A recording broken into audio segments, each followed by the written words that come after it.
En Ukraine, une arme a révolutionné le champ de bataille, le drone. Il est bon marché, précis et largement disponible. Beaucoup d'entre eux sont désormais immunisés contre les brouillages high-tech. Dans le sud de l'Ukraine, les autorités locales utilisent désormais un moyen simple pour tenter de les arrêter.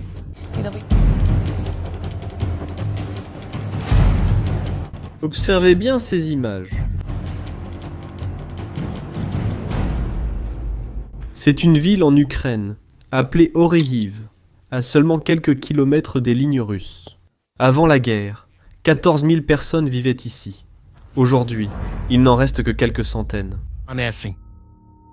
Marcher dans la rue principale, porter des courses, rentrer chez lui, vivre sa routine habituelle.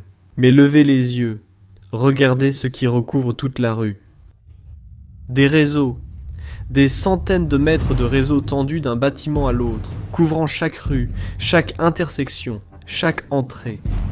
Les soldats ukrainiens qui ont installé ces réseaux l'appellent le tunnel de la vie. Mais Pourquoi? de quoi ces gens se protègent-ils? La réponse est dans le ciel. Des drones, des dizaines, des centaines, volant à basse altitude, cherchant des cibles, des personnes, des voitures, tout ce qui bouge. Et ces filets? Beaucoup d'entre eux ont été donnés par des pêcheurs de France, de Suède. Les filets sont pratiquement invisibles pour les caméras des drones. Un drone russe vole dans cette direction à 100 km/h, transportant 5 kg d'explosifs. Il ne voit pas le filet avant qu'il ne soit trop tard. Les hélices tournent, le drone tombe. La personne dans la rue en dessous survit. Mais ce n'est pas la seule solution que l'Ukraine a trouvée, car les filets fonctionnent ici dans les villes, mais les soldats dans les tranchées et les soldats en terrain découvert ne peuvent pas transporter 100 mètres de filet avec eux.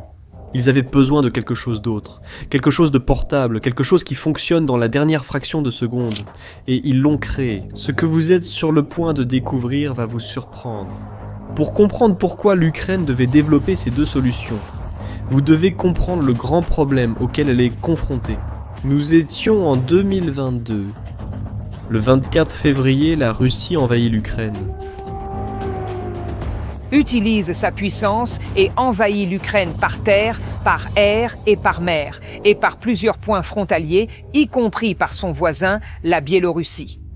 La première vague d'attaques était composée de missiles de croisière, d'artillerie et de bombardements aériens.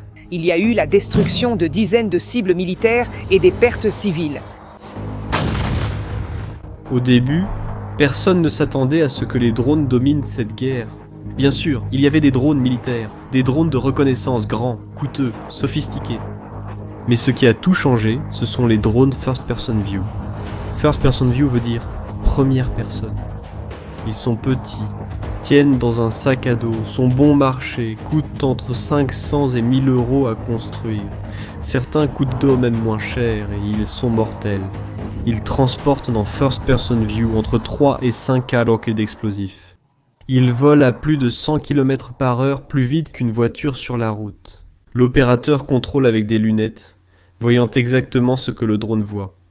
C'est comme un jeu vidéo. La cible est réelle et des gens meurent. À la mi-2023, la Russie lançait 500 attaques de drones par jour. L'Ukraine a tout essayé. La guerre électronique interférait avec le signal du drone pour le faire tomber, mais les Russes se sont adaptés. Ils ont commencé à utiliser des câbles à fibre optique, des câbles physiques reliant le drone à l'opérateur, aussi fins qu'un cheveu, s'étendant sur des dizaines de kilomètres à travers le champ de bataille. On ne peut pas interférer avec un câble physique. Des missiles anti-aériens pour avions. Ça ne marche pas, mais pas économiquement. Chaque missile coûte des centaines de milliers de dollars. Certains dépassent le demi-million. Vous ne pouvez pas utiliser un missile à 500 000 contre un drone à 1000. MatQA en l'Ukraine serait brisé en quelques semaines. Les soldats voulaient quelque chose de simple, efficace et économique. C'est alors que deux solutions ont été proposées. L'une pour protéger les villes, l'autre pour protéger les soldats. Et les deux utilisaient la même idée de base. Des filets, oui, des filets. Commençons par les villes. printemps 2024, un petit village de pêcheurs en Bretagne. Sur la côte ouest de la France, un pêcheur nommé Gérard Ledeuf a un problème. Sa région produit 800 tonnes de vieux filets de pêche par an. 800 tonnes, personne n'en veut. Les entreprises de recyclage ont fermé. Les filets s'accumulent, puis il reçoit un appel. Ça vient d'Ukraine. Ils ont besoin de nombreux filets, non pour pêcher, mais pour se protéger. Résurrection. Gérard n'hésite pas. S'ils ont besoin de nos filets pour sauver des vies, qu'ils les gardent.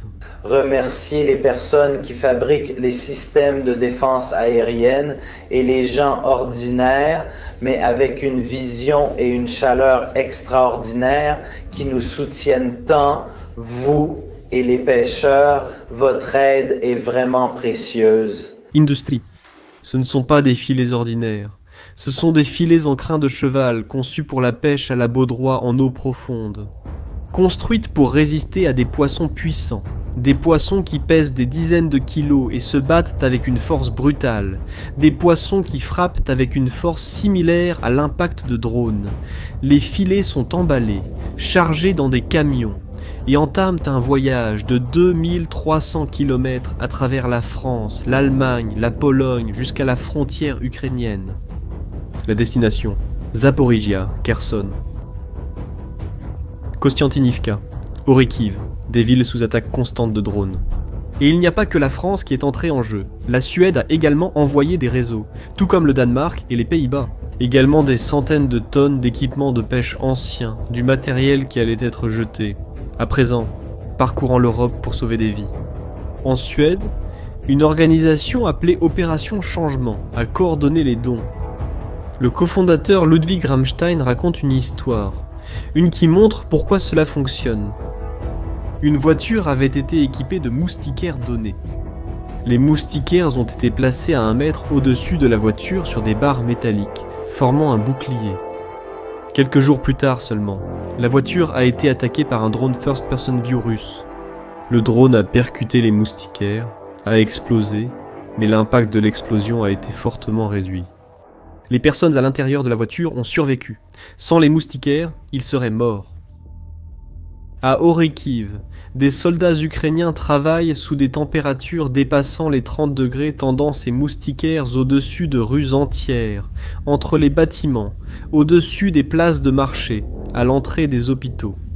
C'est un travail physique lourd et dangereux, car pendant qu'ils installent les moustiquaires, ils sont eux-mêmes exposés aux drones.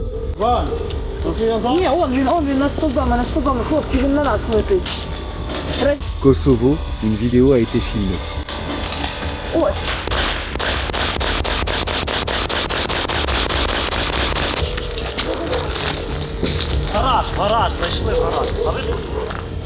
Ça ne fonctionne pas parfaitement, non. Mais cela réduit considérablement le nombre d'attaques réussies. L'armée ukrainienne a un nom pour ces zones protégées, des couloirs anti-drones. Et, selon des sources militaires, le nombre d'attaques ennemies réussies le long des itinéraires protégés par des filets diminue considérablement. Cela n'élimine pas le risque, mais le réduit. Et dans une guerre de drones, où vous faites face à des centaines d'attaques par jour, réduire signifie sauver des vies. Les filets au-dessus des villes ne règlent qu'en partie le problème, car les soldats dans les tranchées n'ont pas de structure pour les installer. Les soldats à découvert ne peuvent pas porter 100 mètres de filets de pêche sur le dos. Ils doivent se déplacer, ils doivent se battre. Et quand un drone first-person view surgit de nulle part, plongeant à 100 km à l'heure, ils ont des secondes, pas des minutes, des secondes. Ils avaient besoin de quelque chose de différent, quelque chose de portable, quelque chose qu'un homme peut porter, quelque chose qui fonctionne. À la toute dernière fraction de seconde, c'est là qu'est intervenu Ptashka, avril 2024. Une entreprise appelée Ptashka Drone s'est enregistrée à Kiev, en Ukraine. Ptashka signifie petit oiseau, en ukrainien. Le fondateur est Rostislav Petrakov, et son idée est simple, presque évidente, quand on y pense. Si les filets fonctionnent dans les villes, pourquoi ne pas créer une arme qui tire des filets ? Le concept semble simple, et il l'est, mais simple ne veut pas dire facile à réaliser. Voici comment fonctionne le Ptashka. Il ressemble à un pistolet en plastique. Vous placez une cartouche contenant un filet de 3,5 mètres sur 3,5 mètres, soit la taille d'une petite pièce, sur le canon. Elle est pliée, comprimée, prête à l'emploi. Vous voyez un drone arriver. Vous levez l'arme, vous visez, vous appuyez sur la gâchette. L'air comprimé tire la cartouche. Le filet s'envole. Il se déploie dans l'air en moins d'une seconde et s'ouvre à sa taille complète. Et si vous avez tiré au bon moment, vous avez bien visé. Le filet attrape le drone. Les hélices s'en mêlent. Elles s'arrêtent de tourner. Le drone perd sa portance et tombe. La portée est d'environ 25 à 30 mètres. Pensez-y. La distance entre votre maison et celle du voisin de l'autre côté de la rue n'est pas très grande. Mais, pour un drone first person view qui fonce droit sur vous, 30 mètres, c'est la différence entre la vie et la mort. Et voici la partie la plus importante, le coût. Chaque cartouche de filet coûte environ 36 $. Mettons cela en perspective. Un système de guerre électronique portable coûte plus de 50 000 $. Un missile anti-aérien coûte plus de 500 000 $. Une cartouche de filet pythagoricienne. 36 $. L'arme complète elle-même coûte entre 190 et 470 $ selon la configuration. Elle est livrée avec 6 cartouches d'entraînement et 2 cartouches de combat. Elle est réutilisable. Recharge, 20 à 30 secondes. Elle n'est pas classée comme arme à feu selon la loi ukrainienne. N'importe qui peut la porter. En mars 2025, le ministère de la Défense ukrainien a approuvé Aptashka pour usage militaire. Les soldats ont commencé à l'appeler l'arme de la dernière chance. Mais est-ce que cela fonctionnerait vraiment quand ça compte, en combat réel, sous pression, avec un drone russe fonçant sur vous à 100 km/h? La réponse est arrivée le 1er septembre 2025. Quelque part sur le front est, les images que vous allez voir sont réelles. Ce n'est pas un test, ce n'est pas une démonstration, c'est un combat. Un soldat ukrainien est en position défensive. Vous pouvez le voir sur la vidéo, puis vous entendez ce son. Le bourdonnement électronique est inconfondable. Un drone first person view russe fonce. Le soldat reste calme, prêt à cette situation. Mais l'entraînement n'est jamais comme la réalité. Il n'atteint jamais l'obstacle. Ses mouvements sont délibérés, fermes. Et, alors que le drone s'approche, il est peut-être à 50 mètres, puis à 40. Le bourdonnement s'amplifie de plus en plus. Le soldat suit le mouvement, suit la trajectoire. Il a une chance s'il rate. Le drone le frappe avec 5 kg d'explosifs à cette distance, c'est mortel. Il appuie sur la gâchette, le filet, il tire.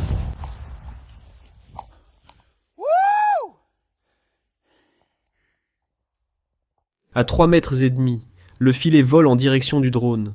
Les hélices s'en mêlent instantanément. Il s'écrase au sol à quelques mètres du soldat et explose, mais le soldat est vivant, debout, indemne. La chaîne Optastica Systems a publié cette vidéo avec une légende simple, disant « Résolu, courageux et au sang-froid ». Mais l'histoire d'Optastica ne s'arrête pas là. Les Ukrainiens ont découvert une autre utilisation. Une utilisation qui montre à quel point cette guerre est à la fois brutale et créative. Les Russes ont développé une tactique appelée drone getter, des drones d'embuscade. Voici comment cela fonctionne. Un drone first person view atterrit près d'une route utilisée par les Ukrainiens. L'opérateur coupe les moteurs. Le drone reste là, silencieux, invisible, attendant parfois pendant des heures. Lorsque qu'un véhicule ukrainien passe, l'opérateur remet en marche le drone qui décolle et attaque. C'est létal, efficace et difficile à détecter, mais Optastica a développé une contre-mesure. Ils utilisent leurs propres drones ukrainiens, équipés de cartouches à filet. Ces drones survolent les routes, les endroits où les drones russes tendent habituellement des embuscades, et lorsqu'ils repèrent un drone embusqué au sol, ils larguent un filet. Le filet tombe comme un parachute, recouvre le drone russe, s'en mêle dans les hélices avant même que le drone ne tente de décoller. Le drone embusqué est piégé, neutralisé, il ne peut pas voler, il ne peut pas attaquer. Et le meilleur dans tout ça, c'est que l'opérateur russe n'en sait rien. Il reste assis dans un bunker à des kilomètres de là, regardant l'écran, attendant une cible. Il gaspille des heures opérationnelles, alors que son drone est là, couvert par un filet, incapable de bouger. Optastica Systems explique l'avantage. Le drone reste en embuscade, l'opérateur perd du temps à attendre une cible et, quand la cible apparaît, le drone ne peut pas décoller. Comme vous pouvez le voir, ces solutions à faible technologie fonctionnent. Elles sauvent des vies en ce moment et ne coûtent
une vidéo.